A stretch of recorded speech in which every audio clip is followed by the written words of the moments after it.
California legislators literally think that men can menstruate or get pregnant. I mean, I wish I was making this up. Women are currently being erased in culture, and I want to amplify their voices and share their stories. Well, hello everyone, and welcome back to This is a Woman podcast. This episode, we are going to dive into how the California legislators are working to erase what a woman is.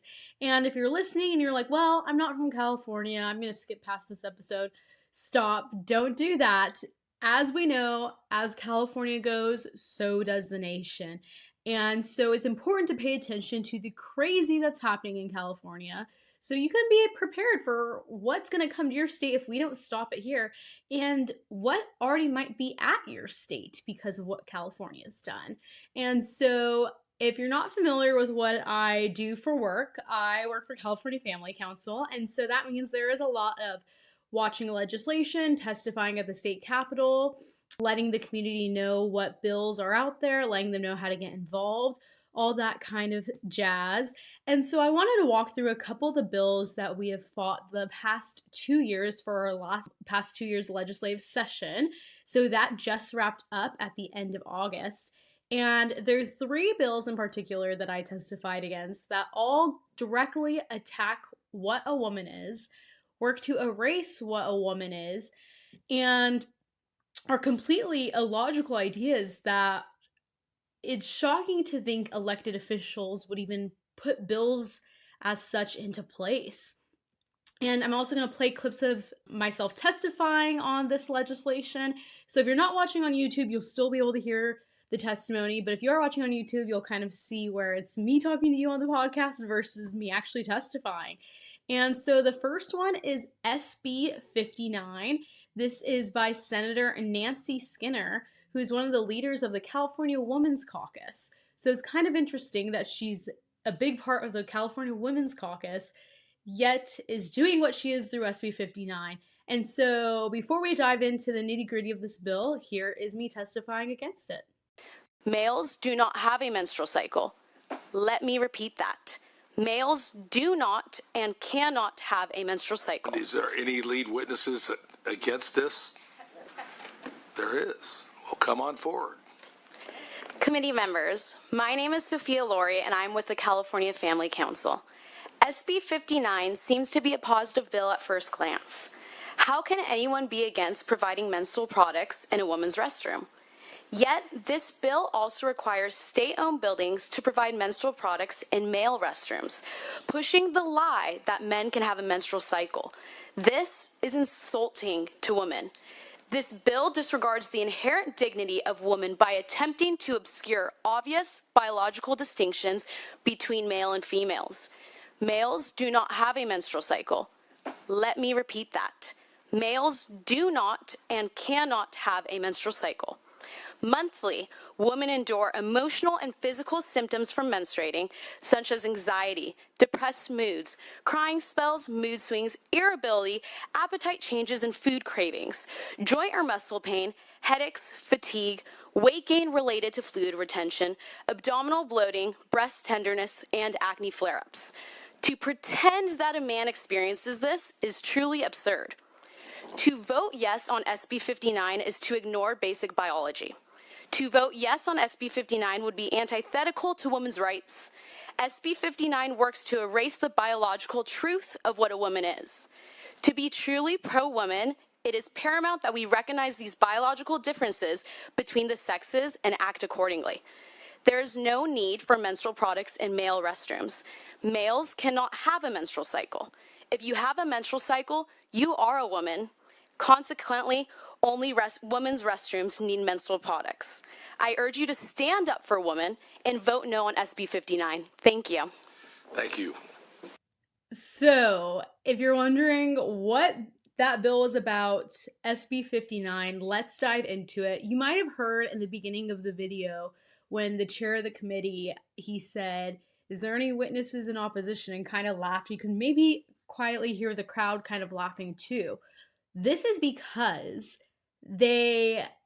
when they talked about the bill, when the author of the bill talked about the bill, she simply made it sound that all SB 59 would do would put free menstrual products in bathrooms and women's restrooms in state-owned buildings. Yeah. Why would I have a problem with that? Why would California Family Council have a problem with that? That sounds like a great bill. Sure, free menstrual products in women's restrooms and state-owned buildings. That sounds great. What they don't like to talk about, though, is what the bill actually says.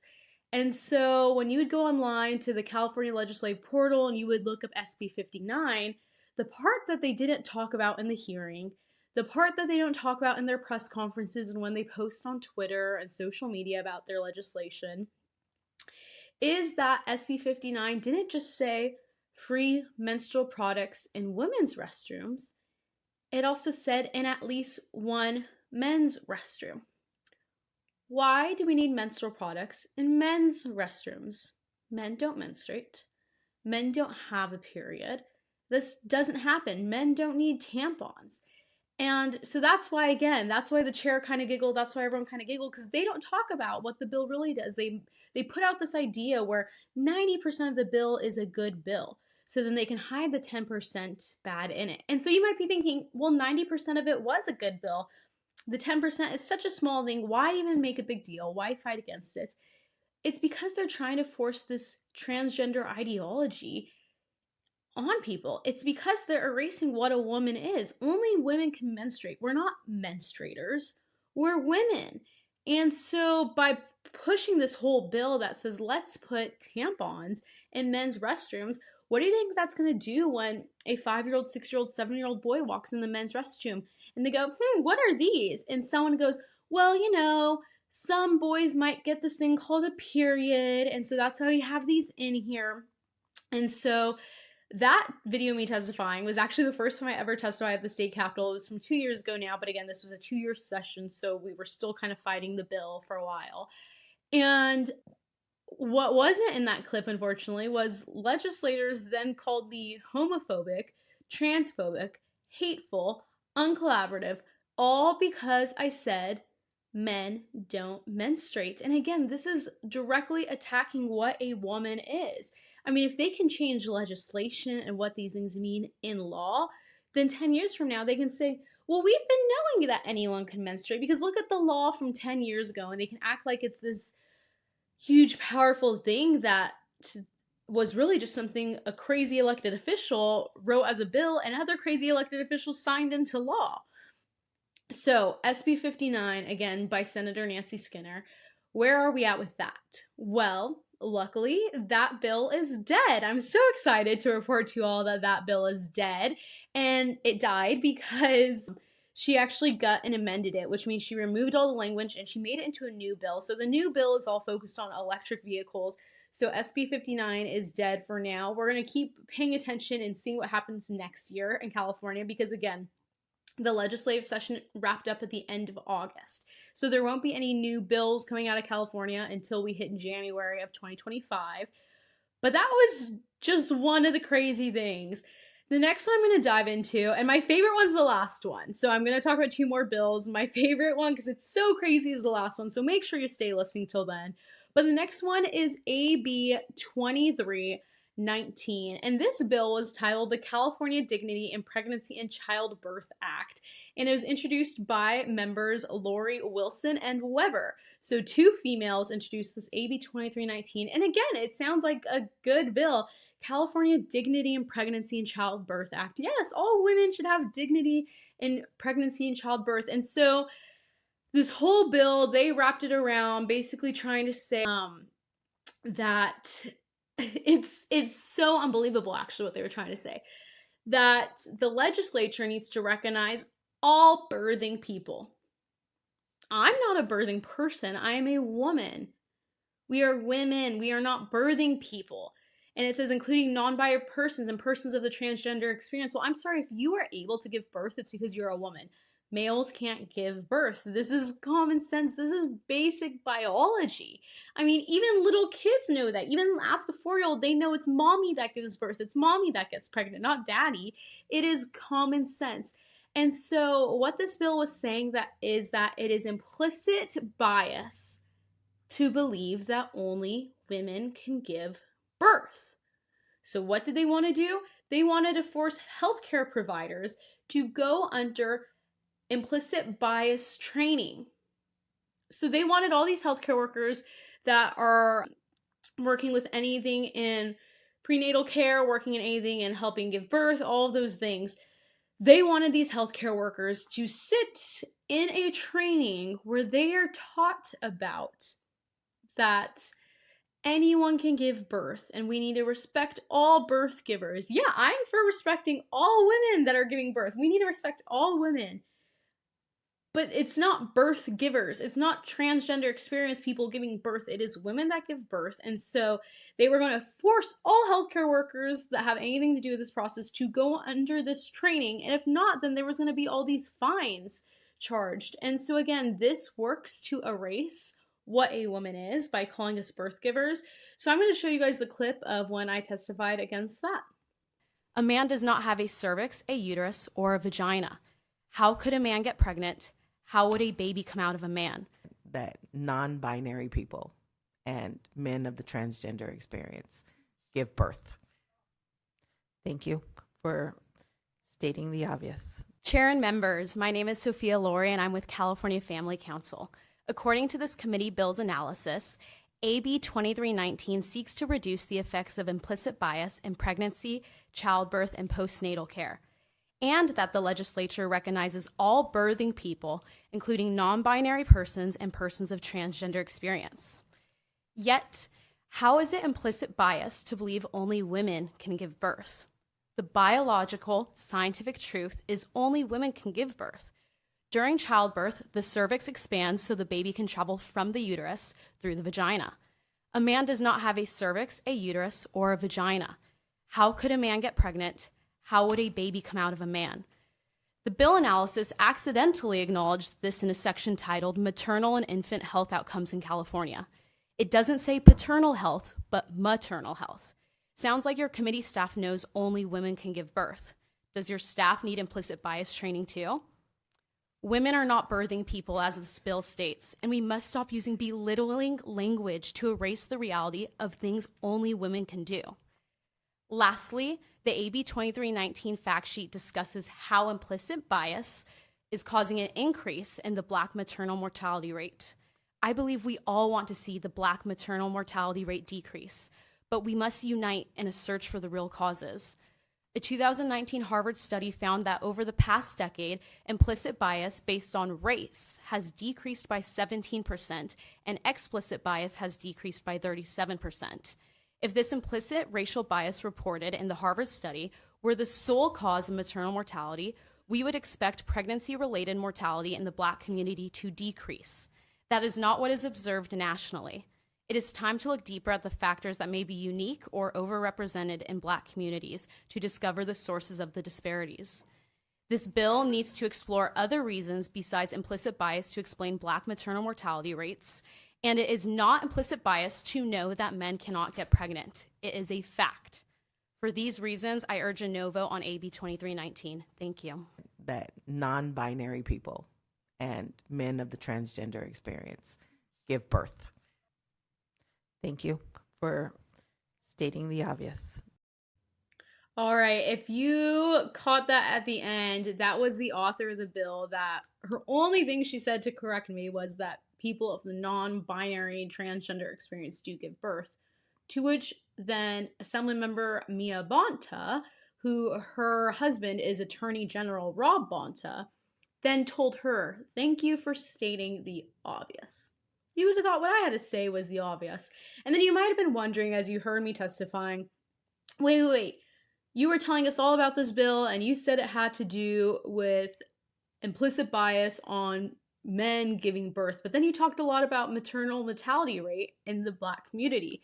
And that's because, again, this is a bill that they wanted to preface as a good bill and said, hey, we're going to do implicit bias training to make sure that the reason there is high mortality rate in the Black community isn't because of any implicit bias, which again, you heard me talking about in my testimony that we had multiple facts from multiple sources that it isn't higher in the Black community because of that reasoning.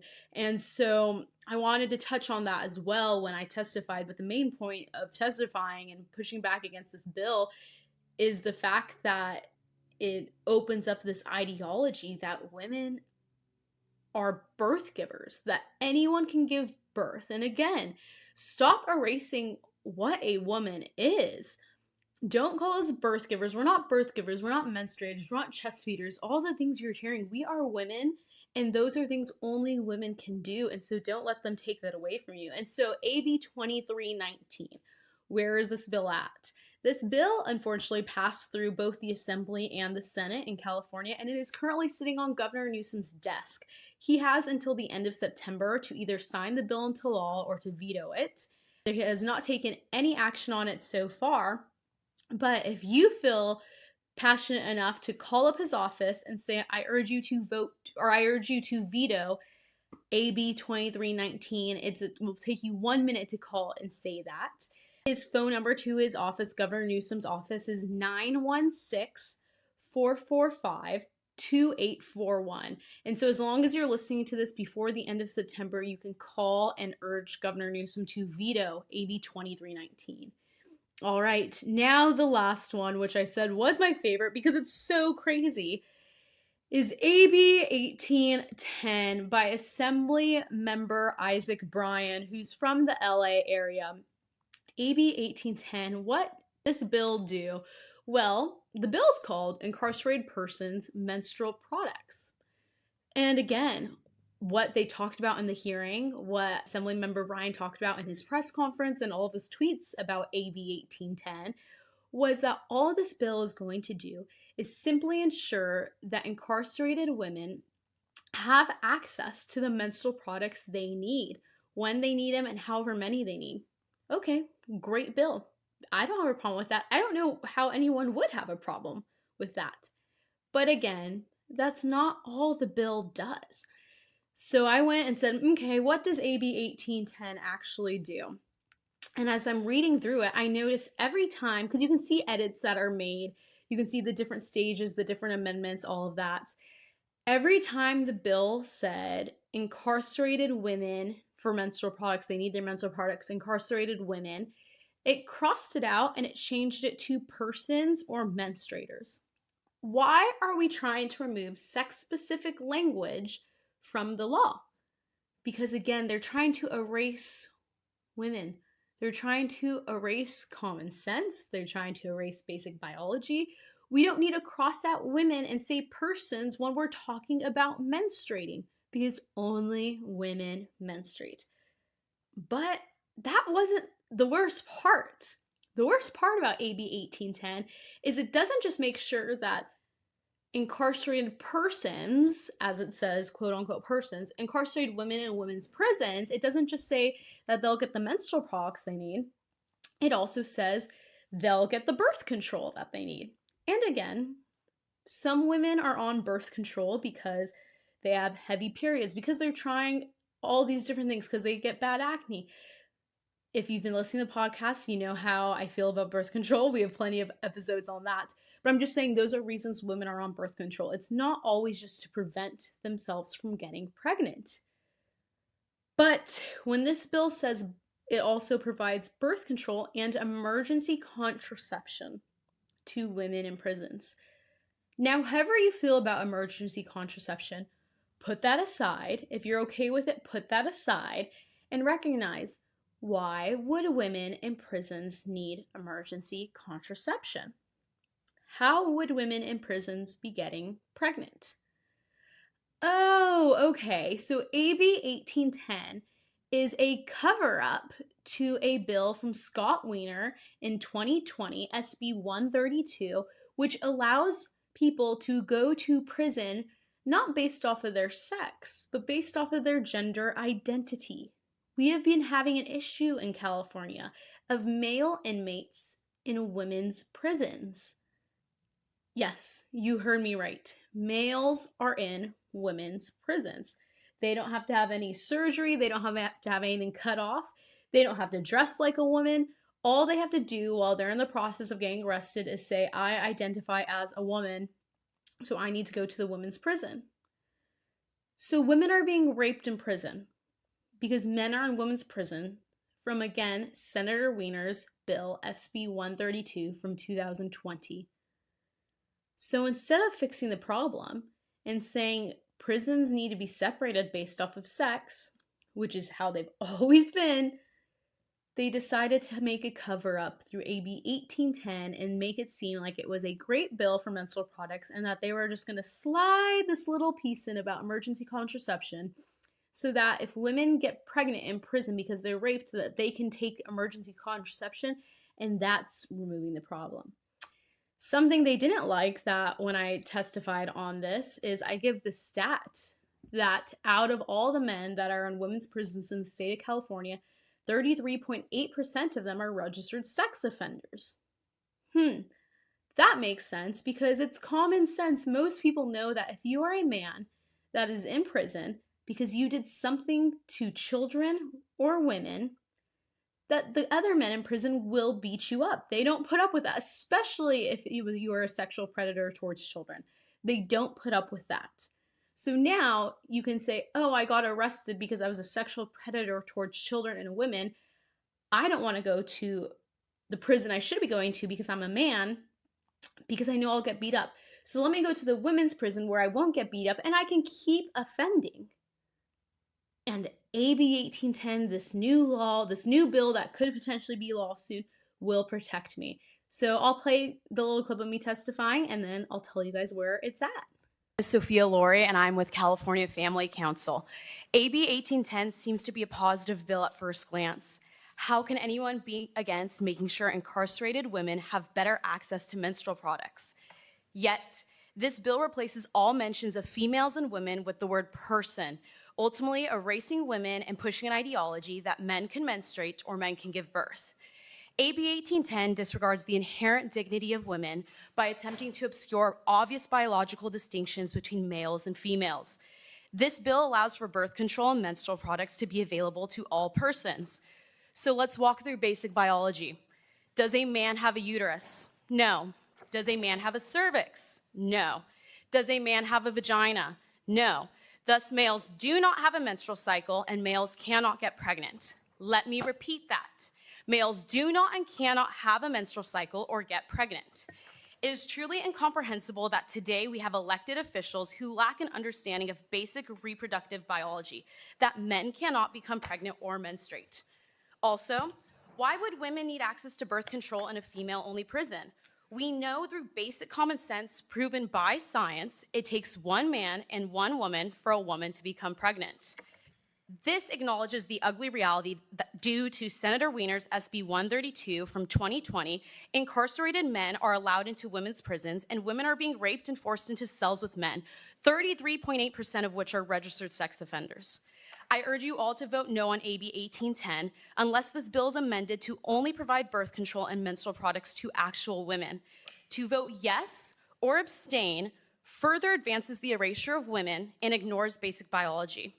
Oh, and if men menstruate, I'm intrigued. Where does the tampon go? So, as you heard me say there at the end, if men menstruate, I'm intrigued. Where does the tampon go? Still waiting for the answer from that. I kept asking the assembly member, Isaac Bryan, on Twitter. I posted the video clip because he said, great news, today our bill AB 1810 passed through the committee. This is going to provide menstrual products for women in prisons. And I said, that's a lie. This is what the bill fully does. You're covering up all this stuff. Here's what the bill does. Here's the video of me testifying, to which he deleted it. So I posted again and he deleted again. He eventually blocked me on Twitter because they don't want people to know the truth about what their legislation does. And if you try to expose the truth of their legislation, they will block you. If you try to stand up for basic common sense, basic biology, and what a woman is, they will block you. I mean, this is what we've seen happen. So, where is AB 1810? Unfortunately, it has passed through both the Senate and the Assembly here in the state of California. And so this bill is also sitting on Governor Newsom's desk. And so I would urge you all to, once you're done listening to the podcast, call up Governor Newsom's office at 916-445-2841 and urge him to veto AB 1810 because it covers up the fact that women are being raped in prisons due to men being in women's prison. And so those three bills are just a small example of how womanhood is under attack, how they are trying to erase basic biology, how they're trying to erase the differences of the two sexes. And so when you hear me constantly say, women are being erased, we're not making this up. They're literally removing sex-specific language from the law. They're calling us chest feeders, menstruators, birth givers. And so we have to stand up against this. We have to speak out, and we have to stand up to defend ourselves. And so that's why I started this podcast. That's why I do what I do for work, to stand up in defense of women. And so there is a lot more crazy legislation out there. I would be happy to share more with anyone who is interested, but that is a wrap on the craziness for the 24 legislative session in California.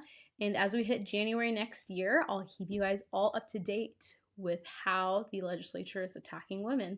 So with that, we'll see you next time.